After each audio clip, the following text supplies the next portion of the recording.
திடீர்னு வந்துட்டு தமிழ் சினிமா தளர்ச்சி அடைஞ்சுன்னா இவங்க தமிழ் சினிமாவினுடைய வளர்ச்சிக்கு ஏதோ இவங்க எல்லாரும் ஒரு வெள்ளி படம் கொடுத்த மாதிரி. பிரவீன்காந்த் என்ன படம் பெரிய ஹிட் படம் கொடுத்தாரு. இவங்களுடைய படங்கள் எல்லாமே அதிகார வர்க்கத்தை நியாயப்படுத்தி கொண்டாடி எடுத்த ரொம்ப மசாலாத்தனமான பிற்போக்கு படங்கள். புதுசாக வந்துட்டு ஜாதி ஜாதி ஜாதி நீங்கள் ஏன் பேசுகிறீங்க, நாங்கள்லாம் எப்படியெல்லாம் பார்த்தா பழக்கிறோம், யார் நசுக்கிறாங்க அப்படி ஒரு படைப்பு சமூகத்தில் உள்ள சாதிய பொருளாதார ஏற்றத்தாழ்வை பற்றி பேசணுமானா பேசிதானே ஆகணும். ஒரு கலைஞன்னா வன்முறைக்கு மருந்து போடுறதா இருக்கணும், வன்முறையை தூண்டக்கூடாது அப்படின்ற மாதிரி. இது இந்த எண்ணமே வன்முறை. எதிர்த்து கேள்வி கேட்டாதான் பிரச்சனை வரும். நான் குனிய மாட்டேன்னு சொல்லும் போது தான் பிரச்சனை வரும். நான் இங்க தண்ணி எடுப்பேன்னு சொல்லும் போது தான் பிரச்சனை வரும். அடிச்சா நான் திருப்பி அடிப்பேன் அப்படிங்கிறான். அப்ப அவன் என்ன சொல்றான், இவன் சரியில்லை.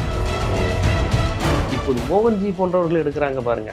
இந்த படம் ஒரு குறிப்பிட்ட சாதியினரை பெண் பித்தர்களாகவும் பெண்ணை கடத்துபவர்களாகவும் அந்த சாதியை வச்சு ஒரு கட்சி பொழப்பு நடத்துன்னு சொல்லி படம் எடுக்கிறாங்க. நாங்கள் பேண்ட் ஷர்ட் போடுறோம், இங்கிலீஷ் பேசுகிறோம், அவன் பேசுகிறான். அது இவனுக்கு வன்முறையாகப்படுது. சாதியவாதிகள்லாம் என்ன மாதிரி கோஷ்டிகள் தெரியுமா? பள்ளிக்கூடத்தில் சாதி கேட்கும்போது மட்டும் எதுக்கு சாதின்னு கேட்பான். ஜாதியில் அங்கே எல்லா ஜாதி பையன்கிட்டையும் தொட்டு பழகுவோமே, தான் அந்த பையன்லாம் அந்த ஜாதி தான், எங்கள் வீட்டுக்குள்ள வருவானே, தண்ணி குடிப்பானே. எப்படி உங்களுடைய பெருந்தன்மை பேரரசு மாதிரி நபர்களுடைய ஜாதி எங்கே இருக்குது அப்படின்னு பாடுபுலாக்கு தேவரதாயா மீறி பேசுனா கொண்டு விடுவாங்க. அதை ஒரு பெருமை மாதிரி காமிச்சிருப்பாங்க. ஆனால் வெற்றிமாறன் வந்து ஒடுக்கப்பட்டவன் ஒரு கதாநாயகனா வரான், ஒரு தலித்த ஒரு கதாநாயகனா காமிக்கிறான், அவன் திருப்பி அடிக்கிறாங்கிற மாதிரி காமிச்சவனே வன்முறை, வயலன்ஸ், சாதிய வெறி அப்படின்னு சொன்னா என்ன அர்த்தம்? எல்லா படத்துலையும் சாதி மறுப்பு திருமணத்தை சொன்னவர் வந்து பாரதிராஜா. அவருடைய படத்தை எல்லாரும் ஏற்றுக்கிட்டாங்க. ஆனால் மோகன்ஜி படத்தை யாரும் ஏற்றுக்கல. நல்லா கழிச்சு பாருங்க, அது ரொம்ப மைக்ரோஸ்கோபிக் கூட்டங்க. இப்போ இந்த மோகன்ஜி மாதிரி ஆட்கள் தான் வந்து இவ்வளவு சாதி வெறியோட படத்தை உண்டு பண்ணுறாங்க. சாதி சத்திரிய பெருமை, பெண்களை பாதுகாக்கணும், பொண்ணுங்களை படிக்க வச்சிடாதீங்க, பொண்ணுங்களை செல்போன் பேச வச்சிடாதீங்க, இதெல்லாம் இவங்க தான் எடுக்கிறாங்க.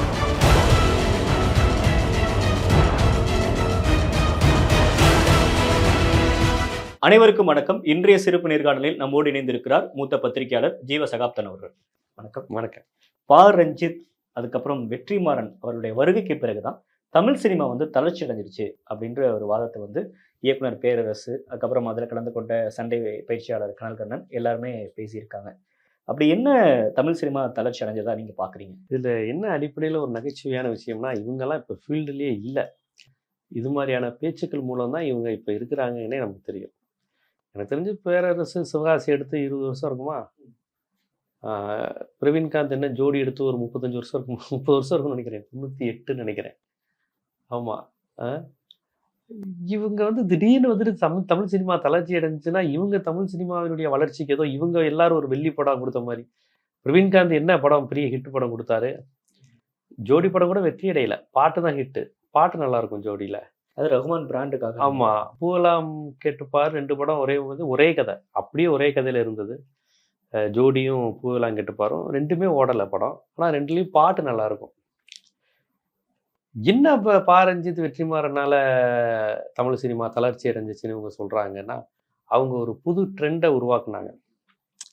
அதாவது சில விஷயங்களை தொடக்கூடாது, பேசக்கூடாதுங்கிற அந்த மரபை வந்து அந்த இயக்குநர்கள் வந்து உடைச்சாங்க. போலீஸ் அட்ராசிட்டி அப்படிங்கிற விஷயத்த வந்து வெற்றிமாறன் வந்து ரொம்ப ஒரு ரத்த சாட்சியாக எடுத்தார். விசாரணைன்னு ஒரு படத்தில் கொண்டு வந்தார், விடுதலைங்கிற படத்தில் கொண்டு வந்தார்.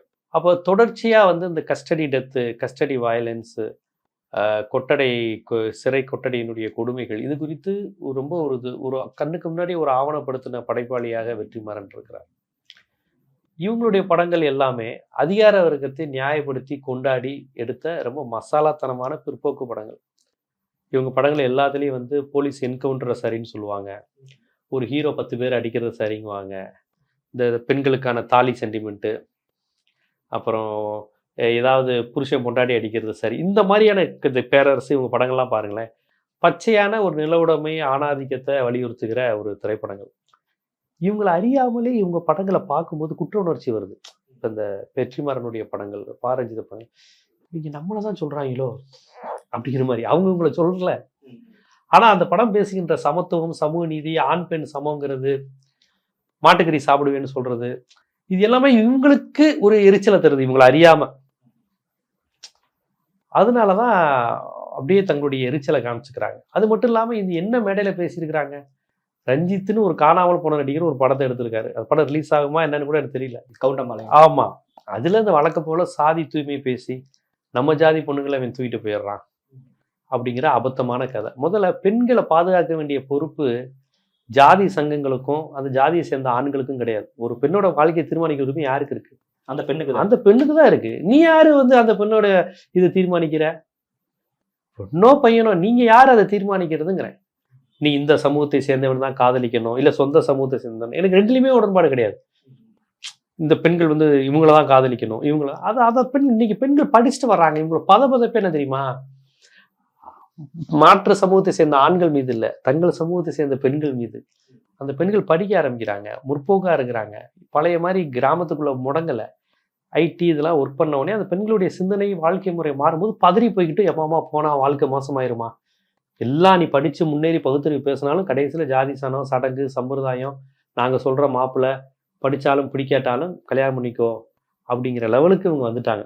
ஒரு கெஞ்சுகிற பதறுகிற பதட்டப்படுகிற நிலையில் அவர்கள் இருக்கிறார்கள். பட் அவங்க ஒரு விஷயத்த குறிப்பிடுறாங்க. நான் தேட்டரில் போய் நான் விசில் அடிக்கிறேன், கை தட்டுறேன் அப்படின்றப்ப என் பக்கத்தில் இருக்கவன் யாரும் எந்த ஜாதின்னு எனக்கு தெரியாது. இதெல்லாம் நாங்கள் உடச்சிட்டு தான் நாங்களும் சினிமா எடுத்திருக்கோம். இப்போ புதுசாக வந்துட்டு ஜாதி ஜாதி ஜாதி நீங்கள் ஏன் பேசுறீங்க, நாங்கள்லாம் எப்படியெல்லாம் பார்த்தா பழக்கிறோம், யாரு நசுக்கிறாங்க அப்படின்ற ஒரு வாதத்தை அவங்க முன்வைக்கிறாங்க. சின்ன கவுண்டர் படத்தை கவுண்டர் சமுதாயம் மட்டும் மக்கள் மட்டும் பார்க்கலையே, செங்குந்த முதலியாரும் பார்த்தாங்க, நாடாரும் பார்த்தாங்க, அருந்ததியரும் பார்த்தாங்க இல்லையா? தேவர் மகன் படத்தை தேவர் சமுதாயத்தினர் மட்டுமா பார்த்து ஓட வச்சாங்க. தேவேந்திரர்கள் பார்த்தாங்க, உடையார்கள் பார்த்தாங்க, மறவர்கள் நாயக்கர்கள் எல்லாரும் சேர்ந்தானே ஓட வச்சாங்க. இப்பயும் சொல்றேன், ரஞ்சித் வந்து தலித்துகளுக்காக படம் எடுக்கிறாருங்கிறோம். ஆனால் தலித்துகள் மட்டுமா அவர் படத்தை பார்க்குறாங்க. தலித்துகள் மட்டும் பார்த்தா அவர் படம் ஓடாது. வன்னியர் முதலியார் கல்லர் கோனார்னு எல்லாரும் தானே பார்க்குறாங்க. அப்போ இவர் அந்த பாயிண்ட் கரெக்டு தான். எந்த ரசிகனும் சாதி உணர்வாளனாலாம் இல்லை. ஆனால் ஒரு படைப்பு சமூகத்தில் உள்ள சாதிய பொருளாதார ஏற்றத்தாழ்வை பற்றி பேசணுமானா பேசிதானே ஆகணும். நாஞ்சில் நாடன் படைப்புகளில் ஏன் பிள்ளைமாறு பற்றி அதிகம் வருது? நாகர்கோவில் பிள்ளைமாறு வாழ்வியல் குறித்து ஏன் நாஞ்சில் நாடன் அதிகம் பேசுறாரு?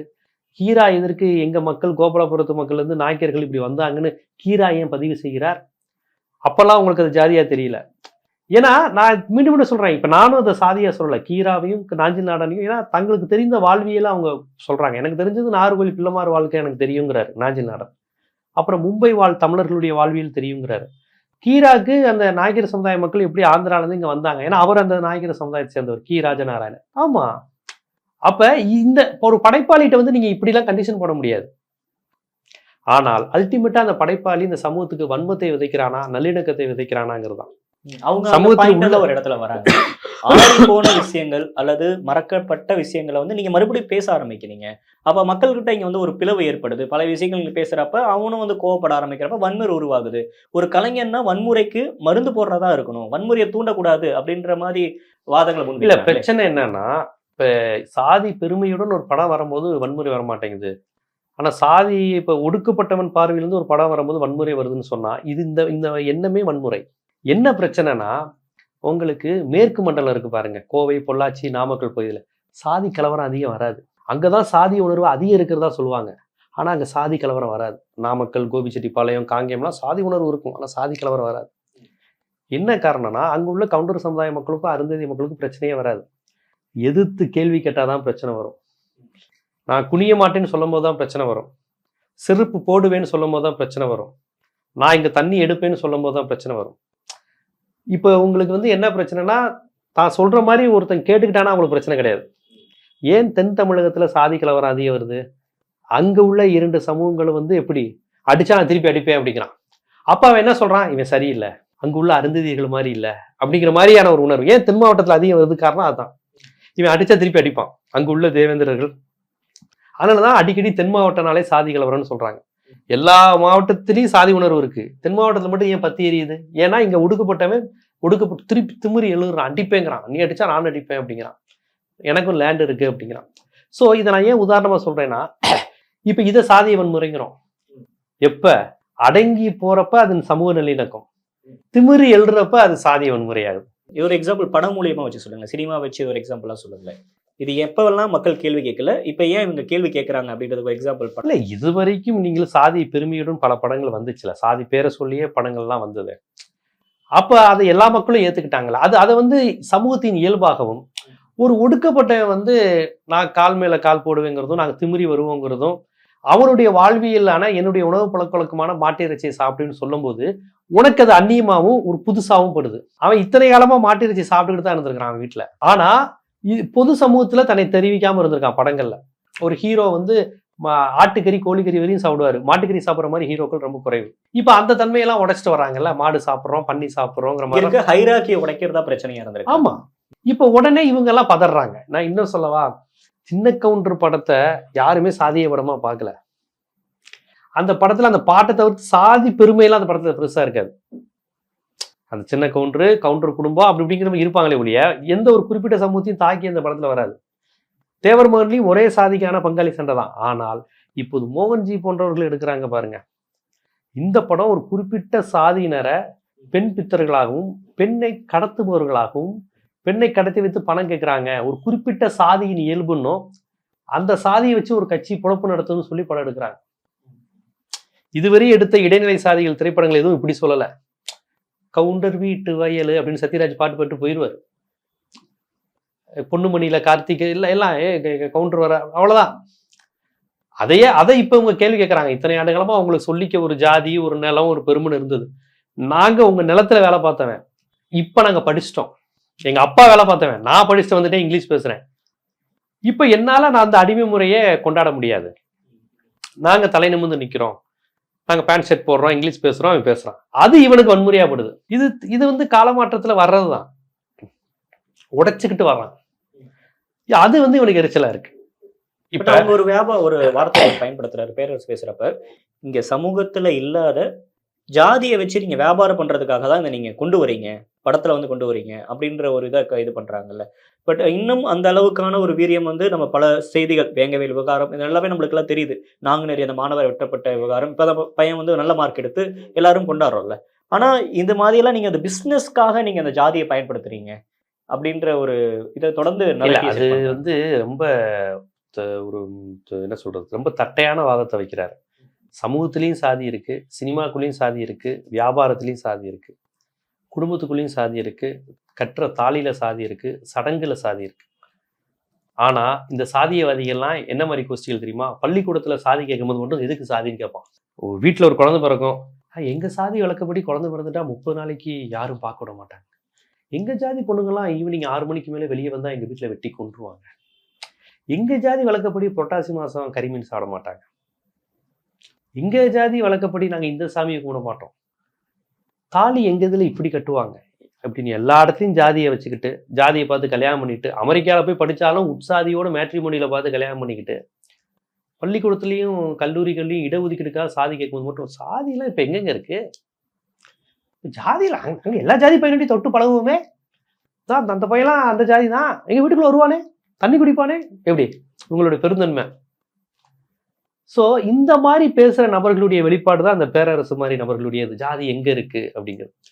அதே சமயம் சாதி குறித்து இல்லாத இடத்துல அதை பேசி வளர்க்கணுமானா எனக்கு அதில் உடன்பாடு இல்லை. ஆனால் ஒரு சாதி கொடுமையும் சாதி இழிவும் இருக்கின்ற சமுதாயத்தில் அது குறித்த ஒரு உரையாடலை நிகழ்த்தி அதை நிகழ்த்துபவனிடம் வந்தும் பாதிக்கப்பட்டவனும் இருவரையும் உரையாடல் நிகழ்த்த வைப்பது என்பது ஒரு நல்ல படைப்பாளியின் கடமை.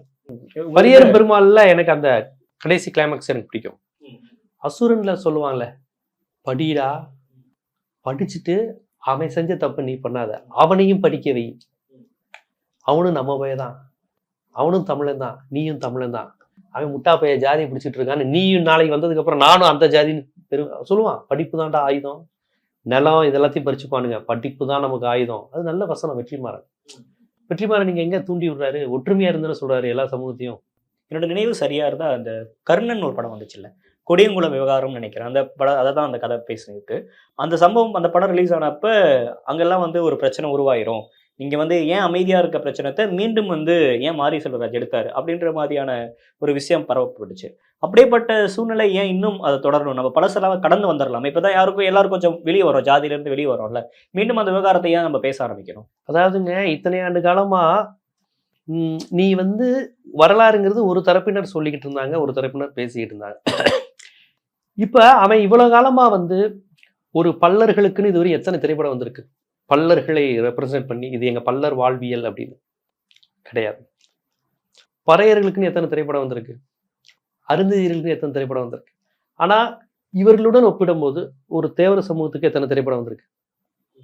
கவுண்டர் சமுதாயத்துக்கு எத்தனை திரைப்படம் வந்திருக்கு?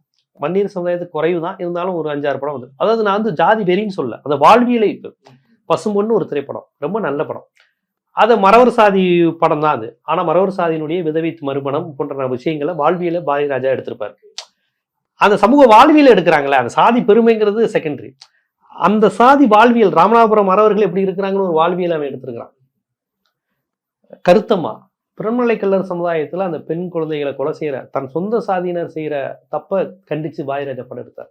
அப்ப அந்த இடத்துல பிறமலை கல்லர் சமுதாயத்துடைய வாழ்வியல் பேசப்படுதுல்ல, கிழக்கு சீமையில அந்த பிகே கம்யூனிட்டியுடைய வாழ்க்கை பேசப்படுதுல்ல, மண் வாசனையில அது பேசப்படுதுல்ல, முதல் மரியாதையில அது பேசப்படுதுல்ல, வாழ்வியல சொல்றேன் நான். இந்த சண்டைக்கோழி படம் மாதிரி ஐயா தேனி பக்கம்லாம் கேட்டுறாதீங்கயா அவங்க பெரிய ஆளுங்க அப்படி, இதெல்லாம் ஜாதி வெறியை தூண்டி விடுறது. சுந்தரபாண்டியனும் ஆகட்டும். ஆமா, ஐயா முஸ்லிம்பட்டியில கார்த்திக்கு தாயா ஹீரோ, ஃபாடு பிளாக் தேவர் தாயா, மீறி பேசுனா கொண்டு விடுவாங்க, அதை ஒரு பெருமை மாதிரி காமிச்சிருப்பாங்க. அவங்க கொலை செய்யறதையும் அடாவடித்தனம் பண்றதையும் பெருமை மாதிரி காமிச்சிருப்பாங்க. ஆனா பாரதிராஜா அந்த சமூகத்தினுடைய வாழ்வியலை காமிச்சிருப்பாரு. பிற்போக்குத்தனம், வக்குரம், விருந்தோம்பல், நல்ல விஷயங்கள், முற்போக்கு எல்லாத்தையும் கலந்து காமிச்சு. வாழ்வியல்ன்றது எல்லாம் சேர்ந்தது தான், நல்லது கெட்ட சேர்ந்து. ஆமா, நல்லது கெட்ட ஒரு சமுதாயத்தை ஒரு ஜாதிக்காரன் முழுக்க நல்லவனா இருக்க மாட்டான், ஒரு ஜாதிக்காரன் முழுக்க கெட்டவனா இருக்க மாட்டான். அந்த இதை வந்து காமிச்சது வந்து பாரதிராஜா எடுத்தாங்க. அதே போல இந்த சுந்தரராஜன் மாதிரி ஆட்கள்லாம் கவுண்டர் சமுதாய படங்கள் எடுத்தாங்க. நான் என்ன கேட்கிறேன், இந்த படங்களை எடுக்கும்போது யார் அதை எதிர்ப்பான படமா பார்க்கல. எந்த ஒரு செங்குந்த முதலியாரும் கோனாரும் நாடாரும் இது கவுண்டர் படம்லாம் பார்க்கல. சத்யராஜ் படம்பா, சுந்தரராஜன் டைரக்ஷன், காமெடியா எடுத்திருக்காரு, தாய் மாமன் மகள், அப்படிதான் ரசிச்சாங்க. இப்ப அதை வந்து மைய நீரோட்ட அரசியல அதை எல்லாரும் ஏத்துக்கிறான். ஒரு கவுண்டர் ஒரு பிள்ளைமாருன்னு சொல்லி எடுக்கிறது இயல்பா ஏத்துக்கிறான். ஆமா அப்படிதானே, அந்த ஊர்ல ஒரு பெரிய பண்ணையாருனா கவுண்டரா தானே இருப்பாரு, ஊர்ல பெரிய மனுஷனா ஒரு முதலியாரா தானே இருப்பாரு. அது இயல்பு. அவன் பொது புத்தியில, அவன் நல்லவன் கெட்டவன் சொல்ல வரல, பொது புத்தியில ஏத்துக்கிட்டான். பாலாவுடைய இந்த பிதாமகன் ஒரு திரைப்படம், அதுல துளசி செஞ்சு இந்த மாத்திரை செஞ்சிருக்கோம், இதை சாப்பிட்டீங்கன்னா வாயு உங்களுக்கு நல்லா பிரியும் அப்படின்ட்டு ஐயர் இருப்பாரு. ஐயமார்கள்லாம் துளசி சாப்பிட்டு சுத்தபத்தமா இருப்பாங்க, அவங்களுக்கு இந்த பிரச்சனை கிடையாது. ஆனா நம்ம ஆளுகளுக்கெல்லாம் வரும். யார் சொல்லுவா? சூர்யா சொல்லுவான். இந்த வார்த்தையினுடைய அர்த்தம் என்ன? சாதி அடிப்படையில் நான் ஐயரோட கீழ் சாதி, நான் ஒரு தேவரோ நாடாரோ பல்லரோ அவங்களோட கீழ் சாதி, நம்ம சுத்தபத்தமா இருக்க மாட்டோம், ஆனா ஐயமாறு சுத்தமா இருப்பாங்க. இது என்ன உளவியல்? ஒருத்தர் தூய்மைப்படுத்துறீங்கன்னா அப்ப தூய்மை இல்லாத ஒருத்தர் இருக்கான்னு அர்த்தம். அது மாதிரியான அவனையே அவன் சொல்லிக்கிறான். ஒரு நான் பிராமினா இருக்கிறவன் பிராமின் தான் வசத்தின்னு அந்த படத்துல வசனம் வைக்கிறான். படத்தை எடுத்துல டைரக்டர் நான் பிராமின், அவர் ஒன்றும் உயர்ந்த ஜாதி கிடையாது. படத்துல அந்த ஹீரோவை நடிச்ச சூர்யாவும் நான் பிராமின். அவங்க ரெண்டு பேருமே அது மூலமா என்ன சொல்ல வராங்க? பிராமின் சுத்தமானவங்கன்னு சொல்ல வரான். இதுதான் சாதிய உளவியல். இந்த வசனத்தை கேட்டு யாரும் இது சாதிய படம் யாருமே சொல்லலையே. ஆனா வெற்றிமாறன் வந்து ஒடுக்கப்பட்டவன் ஒரு கதாநாயகனா வரான், ஒரு தலித்த ஒரு கதாநாயகனா காமிக்கிறான், அவன் திருப்பி அடிக்கிறாங்கிற மாதிரி காமிச்ச உடனே வன்முறை, வயலன்ஸ், சாதிய வெறி அப்படின்னு சொன்னா என்ன அர்த்தம்? இயல்பாக சாதி பெருமிதம்ங்கிறது இயல்பா பொது புத்தியில இருக்கு. ஒரு பிள்ளைமாறு பெருமை, முதலியார் எம்ஜிஆர் சிவாஜி காலத்துல மாணிக்கம் பிள்ளை, முத்து பிள்ளை, ராமு பிள்ளைன்னு தான் சொல்லுவாங்க. மாணிக்கம் பிள்ளை பையனா நீ அப்படிங்குவாங்க. பட் இப்ப அது உறைஞ்சிருக்குல்ல, கொஞ்சம் கொஞ்சமா மாணிக்கம் பையன் சொல்ல. ஆமா, இப்ப இதுக்காரும் உங்க வீட்டுல கைகட்டி வேலை பார்த்தவன், இதுக்காரும் உங்க வயல்ல வேலை பார்த்தவன், அவனுடைய அடுத்த தலைமுறை படம் எடுக்கும்போது அவன் பேண்ட் ஷர்ட் போடுறான், டிஷர்ட் போடுறான், ஷார்ட்ஸ் போடுறான், இங்கிலீஷ் போடுறான், சில இடங்களில் இவங்களை விட அதிகம் அவன் படிச்சிருக்கிறான், பெரிய இடத்துல இருக்கிறான். அது இவனுக்கு இப்ப எரிச்சல் ஆகுது. இப்ப உங்களோட பார்வையை பொறுத்த வரைக்கும் வெற்றிமாறன் ஆகட்டும், மாரி செல்வராஜ், பா ரஞ்சித் இப்படின்னு ஒடுக்கப்பட்ட மக்கள் இன்ன வரைக்கும் ஒரு பொதுத்தளத்துல அவங்களோட வாழ்வியல பேசப்படாத இயக்குநர்கள் வந்து அந்த கதைகளை எடுக்கிறாங்கல்ல, இது என்ன தாக்கத்தை தமிழ் சினிமாவில் மட்டும் இல்லாம பொதுவாகவே ஏற்படுத்தியிருக்குன்னு நினைக்கிறீங்க? இல்லைங்க, பொதுவா என்னை பொறுத்த வரையும் எந்த ஒரு குறிப்பிட்ட மக்களுடைய வாழ்வியலே அப்பட்டமா சொல்வது வந்து பிரச்சனை கிடையாது. ஒருத்தனை தூக்கி ஒருத்தனை கூர்மைப்படுத்தி இவன மீது வன்மத்தை கக்குன்னு சொல்லி யார் எடுத்தாலும் நான் ஏத்துக்க மாட்டேன். இப்ப இந்த ரஞ்சித்துகளும் இந்த ரஞ்சித்து, இந்த நடிகர் ரஞ்சித்து, இந்த பேரரசு பேசுவதற்கு பாத்தீங்களா, இவங்க பேசுவது எல்லாம் இவங்களா பேச ஆரம்பிச்சிட்டாங்களே, இவங்கெல்லாம் எகிர ஆரம்பிச்சிட்டாங்களேங்கிற வைத்தறிச்சல்ல வர்றதுதான். மற்றபடி ஒருத்தனை வன்மமா தாக்கி ஒரு சமூகத்தை தூண்டி விட்டு படம் எடுத்தா அது யார் எடுத்தாலும் தப்புதான். இப்ப பொதுவான ஒரு பார்வை இருக்குல்ல, இங்கெல்லாம் யாரு ஜாதி பாக்குறா அப்படின்ற அந்த மேலோட்டமான அரசியல் தான் இவங்க பேசுற அரசியல் சொல்ல வரீங்களா? ஆமா ஆமா ஆமா. ஆனா இவங்க எல்லாருமே ஜாதி பாக்குறவங்க. இவங்க எல்லாருமே எங்க ஜாதி பொண்ணு வேற ஒருத்தனை கல்யாணம் பண்ணிக்க கூடாதுன்னு சொல்றதே ஒரு சாதிய பார்வை தானே. இவங்க எல்லாம் சேர்ந்துக்கிட்டு இப்ப நாங்க ஜாதி படம் எடுக்காதீங்கிறாங்க. இதை கொடுமை. அதான் சொல்றேன்ல, பள்ளிக்கூடத்தில் சாதி கேட்காதீங்கன்னு சொல்லுவாங்க. அவன் யாருன்னா முதல்ல தான் ஜாதிக்காரன பொண்ணுக்கு ஜாதி பார்த்து தான் கல்யாணம் பண்ணுவான். கல்யாணத்துல சடங்குகளில் ஜாதி பார்க்கின்ற ஒருவன் ரொம்ப தீவிரமா ஸ்கூல்ல போய் ஜாதி கேட்காதீங்கன்னுவான். இவங்களாம் அந்த மாதிரி கேட்டகரி தான். இது இப்போ ஒரு கேள்வி எனக்கு வருது. அந்த கேள்விக்கான உங்களோட புரிதல், பட் இது நிறைய பேத்துக்கான ஒரு ஆன்சரா கூட போய் சேரலாம். இப்ப நிறைய சமூக மாற்றத்திற்கான படங்கள் வந்து தொடர்ந்து பேச ஆரம்பிக்கிறோம். இப்ப சமூக நீதி ஒரு படத்துல இருக்க வேண்டிய தேவை இருக்கு. இப்ப திடீர்னு பழைய மாதிரி யாரும் ஒரு பெருமையை வந்து ஜாதி பெருமையை ஒரு படத்துல சீனா வச்சிட முடியாது. அதற்கு தொடர்ந்து பட எதிர்ப்புகள் வரும். அவங்க யோசிக்கிறாங்க. இப்ப வெற்றிமாறன் ஆகட்டும், மாரி செல்வராஜ், பா. ரஞ்சித் இது மாதிரியான இயக்குனர்கள் கதைக்களம் கொண்டு வராங்கல்ல. எல்லா இடத்துலயும் பேசுறாங்க. ஆனா ரியாலிட்டியில யாராச்சும் மாறுனாங்களா? அவங்களோட படம் எல்லா படமும் சூப்பர் ஹிட் ஆகுது. சார்பட்டா பெரும்புரெல்லாம் கொண்டாடாத மக்களே இல்ல. ஆனாலும் இங்க களத்துல இன்னும் ஜாதி இருக்க தானே செய்யுது. அது வந்து கொஞ்சம் கூட மாற்றம் நிகழல. ஏன்னா ஒரு கலை வந்து ஒரு பெரிய ஆயுதம். ஆனா அது மூலியமாவே இங்க மாற்றத்த கொண்டு வர முடியலன்றப்ப நீங்க ஏன் படத்துல கொண்டு வர மட்டும் அத முடியல பேசுறீங்க? இல்ல இல்ல கொண்டு வர முடியலன்னு சொல்ல முடியாது. களம் மாறிக்கிட்டு தான் இருக்கு. ஏன்னா அது உங்களுக்கு வந்து தமிழ் சினிமா எப்போதுமே சாதிய மறுத்து தான் பேசியிருக்கு. ம், ம், ம், ம். இவங்க உடனே தேவர் மகன் பாருங்க, சின்ன கவுண்டர் பாருங்க, பெரிய கவுண்டர் பொண்ணுங்குவாங்க. தமிழ் சினிமால நீங்க நல்லா கவனிச்சு பாருங்க.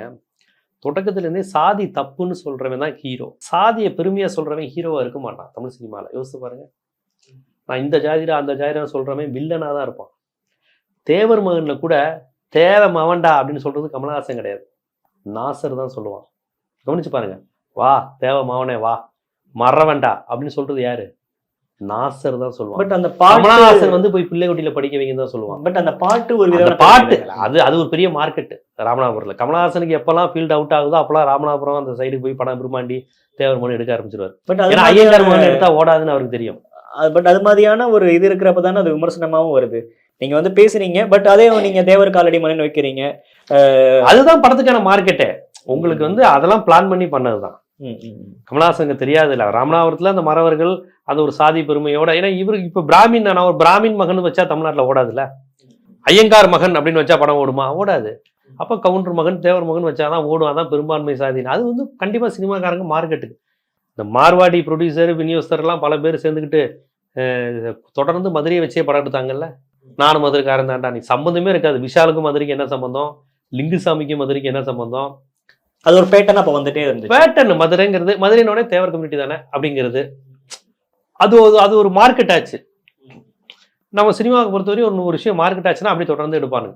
பொள்ளாச்சி சைடு தொடர்ந்து எடுக்கிறது, தேனி சைடு தொடர்ந்து எடுக்கிறது, அது மாதிரி ஒரு பேட்டர்னா தொடர்ந்து வந்தாங்க. இப்ப சமூக நீதி ஒரு பேட்டர்னா மாறி இருக்கா? இது தலித் அரசியல் பேசுறது இன்னைக்கு ஒரு பெரிய பேட்டர்னாவும் மார்க்கெட்டாவும் மாறி இருக்குல்ல. இப்ப அசுரன் மிகப்பெரிய வெற்றி படம்ல, மதுரையிலே பெரிய வெற்றி. ஆமா, அதுதான் இல்ல அதுதான் சொல்றேனே. நான் வந்து இந்த படத்தை நான் தலித்துகள் எல்லாம் தலித் படத்தை பார்க்க மாட்டாங்கலாம் கிடையாது. தனுஷ் மாதிரி ஒரு பெரிய ஹீரோ நடிச்சு தலித் படத்தை பார்க்க தானே செஞ்சாங்க எல்லாருமே. சரிங்க, தனுஷ் அந்த சமூகத்தை சேர்ந்தவர் கிடையாதுன்னு எல்லாருக்கும் தெரியும். ரஜினிகாந்த் மாதிரி சூப்பர் ஸ்டாரே கபாலி காலால நடிச்சார்ல. அப்போ ரஜினிகாந்த் ரசிகர்கள் எல்லாரும் தலித்தா? கிடையாது. எல்லாரும் ரசிக்க தானே செஞ்சாங்க ரஜினிகாந்த. அதனால நான் ரெண்டு பக்கத்தையும் சொல்றேன். அதாவது இவங்க ரசிகர்கள் தமிழர்கள் எல்லாரும் சாதியவாதியா இருக்கிறாங்கன்னு சொல்றதுலேயே எனக்கு உடன்பாடு இல்லை. அப்படி இருந்தா எப்படிங்க இந்த படத்தை ரஞ்சித் படங்கள் ஓடும்? அதே சமயம் இந்த பேரரசு மாதிரி நபர்கள் பேசுற மாதிரி சாதியே இல்லாத இடத்துல இவங்க தான் புதுசா அறிமுகப்படுத்துறாங்கன்னு பேசுறது ஏற்றுக்க முடியாது. தமிழ் சினிமால இது மாதிரியான ஒரு தலித் அரசியல் பேசுறது சரின்னு நினைக்கிறீங்களா, இல்ல ஒரு ஆரோக்கியம் அப்படின்னு நினைக்கிறீங்களா? தேவைதான் இல்லைங்க. தமிழ் சினிமாவில் தலித் அரசியல் ஏற்கனவே 70 ஆண்டுகளா பேசிக்கிட்டு தாங்க இருக்கு. தமிழ் சினிமாவில் முரளி, விஜயகாந்த், ரஜினிகாந்த் எல்லாருமே தலித்தா தான் நடிச்சிருக்கிறாங்க பல படங்கள்ல. பெரும்பாலும் சேரியில இருந்தானே கதாநாயகர் வந்திருக்கான் 80களில். விஜயகாந்த், ரஜினிகாந்த் பேரு இந்த காளி, ஒரு படத்துல எல்லாம் டி ராஜேந்தர் பேரு சூரக்கருப்பேன், காளி, அப்படிதான். இது என்னது சூரக்கருப்பேன் அடிடா நீ வாங்கிக்கிட்டு தடிடாங்க டிஆர். இயல்பாகவே ஒரு ஒர்க் ஷாப்பு மெக்கானிக்கு ஒரு தலித் கேரக்டர்ல நிறைய படங்கள் வந்திருக்கு. ஆனா அது தலித் படமா வந்ததில்லை. எக்கச்சக்கமான படங்கள் வந்திருக்கு. என்எஸ் கிருஷ்ணன் பணம்னு ஒரு படம் நடிச்சார். அந்த படத்துல வந்து பாட்டே தான் தீனா மூனா காணா திருக்குறள் முன்னேற்ற கழகம். அதுல அப்படியா இதனுடைய நோக்கம் என்னன்னு கேட்பாங்க. அப்ப சொல்லுவாங்க, கல்லரோடு மறவரோடு பல்லர் வரையர் ஒன்றிணையணும், அதுதான் எங்க கட்சி நோக்கம்னு பாட்டு. தமிழ் சினிமா பாட்டு தேட்டர்ல 1950களிலேயே கல்லரும் பல்லரும் ஒன்று சேரணும் சினிமா கோட்டையில் உட்காந்து பாட்டு பாடிட்டாங்க. மக்கள் ரசிச்சு கேட்க தானே செஞ்சாங்க. அதுக்கப்புறம் பல்லரோட நாங்கள் சேர முடியும்னு எவனும் கல்ல விட்டு எரியலையே. 1950 கருப்பு உள்ள காலத்தில் இப்படி ஒரு பாட்டு எழுதியிருக்காங்க என்எஸ் கிருஷ்ணன். ஒரு நாடகம் போடுவார் என்எஸ் கிருஷ்ணன். சேரிக்குள்ளே எவனும் குடிச்சிட்டு வரக்கூடாது, குடிச்சிட்டு வந்தால் அவனை ஜாதி விட்டு ஒதுக்கிடுவோங்குவார் என்எஸ் கிருஷ்ணன்.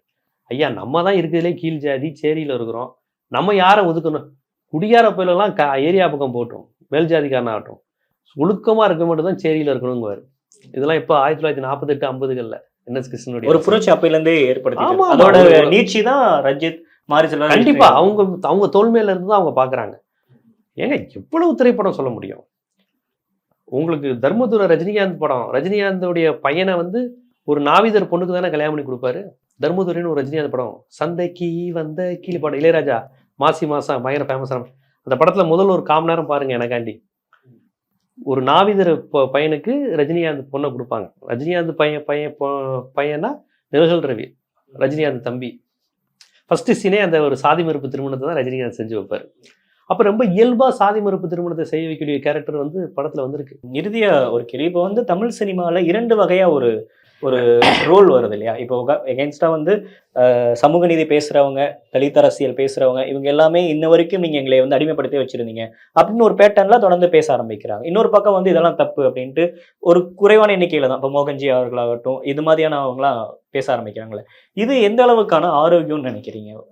இல்ல இவங்க எல்லாருமே மக்களால் கைவிடப்பட்டவர்கள். ஐயோ பாவங்கிற மாதிரி. பிரவீன் காந்த் மோகன்ஜிக்குன்னு ஒரு ஆடியன்ஸ் இருக்காங்கல்ல, அவங்களுக்குன்னு இல்ல ஒரு அது ஒன்றும் குறிப்பிட்ட பெரிய ஆடியன்ஸ் இல்லையே. இப்ப நீங்க நான் திருப்பி சொல்றேன். அப்ப மோகன்ஜி ஒரு இடைநிலை சாதி சார்ந்த படம் எடுக்கிறார்.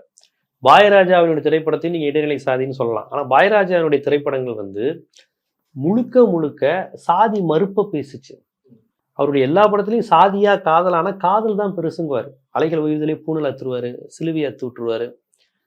காதல் ஓய்வுதலில் ஒரு பிச்சைக்காரனை காதலிப்பாங்க சாதி அந்தஸ்து பார்க்காம. அன்னக்குடியும் கொடியும் வீரன்ல ஒரு செருப்பு தைக்கிற அருந்ததியரும் ஒரு கல்லர் சமுதாயமும் காதலிக்கிற மாதிரி ஒரு கதை. கிழக்கே போகும் ரயிலில் ஒரு நாவிதரை வந்து ஒரு கல்லர் சமுதாயத்து பெண்ணு காதலிக்கிற மாதிரி கதை. அவருடைய எல்லா படத்துலையும் ஒரு ஒடுக்கப்பட்டவனை ஒரு இடைநிலை சாதி காதலிக்கிறது தான் கதை. வேதம்பதியில் ஒரு பார்ப்பனரும் ஒரு தேவரும் காதலிக்கிற மாதிரி கதை. அவருடைய எல்லா படமும் அப்படிதானே. அவருடைய மேக்சிமம் படம் காதல். காதலுக்கு சாதி கிடையாது, இது கிடையாது. தாஜ்மஹால் அதில் ஏதோ நாய்க்கருக்கும் கல்லருக்குமான கதை. எல்லா படத்துலையும் சாதி மறுப்பு திருமணத்தை சொன்னவர் வந்து பாரதிராஜா. அவருடைய படத்தை எல்லாரும் ஏற்றுக்கிட்டான். ஆனால் மோகன்ஜி படத்தை யாரும் ஏற்றுக்கல. நல்லா கொஞ்சம் பாருங்க, அது ரொம்ப மைக்ரோஸ்கோபிக் கூட்டங்க. அதை ஏற்றுக்க மாட்டாங்க மக்கள். உங்களுக்கு ஒரு வன்னியரே உட்காந்துக்கிட்டு எப்போத்தாலும் நம்ம ஜாதி பொண்ணை காப்பாத்துன்னு சொல்றத ஒரு ஆடியன்ஸு போர் அடிப்பான். பாரதிராஜாவை ஒரு கல்லர் சமுதாயத்தை சேர்ந்தவன் வந்து வெறும் சாதிக்காரனா ரசிக்கல. அவருடைய படம், ஸ்கிரிப்டு, அந்த படம் பேசின அரசியல் இதெல்லாம் சேர்ந்தா ஹிட் ஆச்சு. முதல் மரியாதை படத்தை எல்லாரும் தான் ரசித்தாங்க. அந்த படமும் சாதி மறுப்பு படம் தான். தன்னுடைய பொண்ணுக்கு ஒரு படகு ஓட்டக்கூடிய ஒரு பழங்குடியினர் பெண்ணை தான் காதலிச்சு கல்யாணம் பண்ணி வைப்பார். வைரமுத்து பாட்டு எழுதியிருப்பார். சாதி மத பேதமெல்லாம் முன்னவங்க செஞ்ச மோசம். புரியுதுங்களா? அப்போ இதை பார்த்து தான் தமிழ் ரசிகன் வளர்ந்தான். சாதி தப்பு, சாதி தப்பு, சாதி தப்பு, காதல் பெருசு, காதல் பெருசு, இதை பார்த்து தானே வளர்ந்தானுங்க. இங்க அரசியல் இயக்கம் எந்த அளவுக்கு பங்களிச்சிருக்கோ அதே பங்களிப்பு சினிமாவும் அளிச்சிருக்கு. கண்டிப்பா. சேரன் பாண்டியன்ல என்னங்க கதை? தாழ்த்தப்பட்ட சரத்குமார் தானேங்க படத்துல கதாநாயகன். ஆதிக்க சாதி வெறி பிடித்த விஜயகுமார் வில்லன் தானே படத்துல. கவுண்டர் சாதி வில்லன். அருந்ததியர் சமுதாயத்தில் சேர்ந்த சரத்குமார் தான் படத்துல ஹீரோ. புரியுதுங்களா? நிறைய படத்துல அந்த மாதிரி வந்திருக்கு. பாட்டாளின்னு ஒரு படம் KS ரவிக்குமார் படத்துல சரத்குமார் தலித் தான். தலித்துங்கனாலே அவரை ஒடுக்குவாரு. அவனுக்கு சொத்து தரக்கூடாது, இவன் நம்ம இல்லைன்னு. போற போக்குல அந்த மாதிரி கதைகள் வரும் நம்ம தமிழ் சினிமாவில். இப்ப இந்த மோகன்ஜி மாதிரி ஆட்கள் தான் வந்து இவ்வளவு சாதி வெறியோட படத்தை உண்டு பண்றாங்க. சாதி, சத்திரிய பெருமை, பெண்களை பாதுகாக்கணும், பொண்ணுங்களை படிக்க வச்சிடாதீங்க, பொண்ணுங்களை செல்போன் பேச வச்சிடாதீங்க, இதெல்லாம் இவங்க தான் எடுக்கிறாங்க.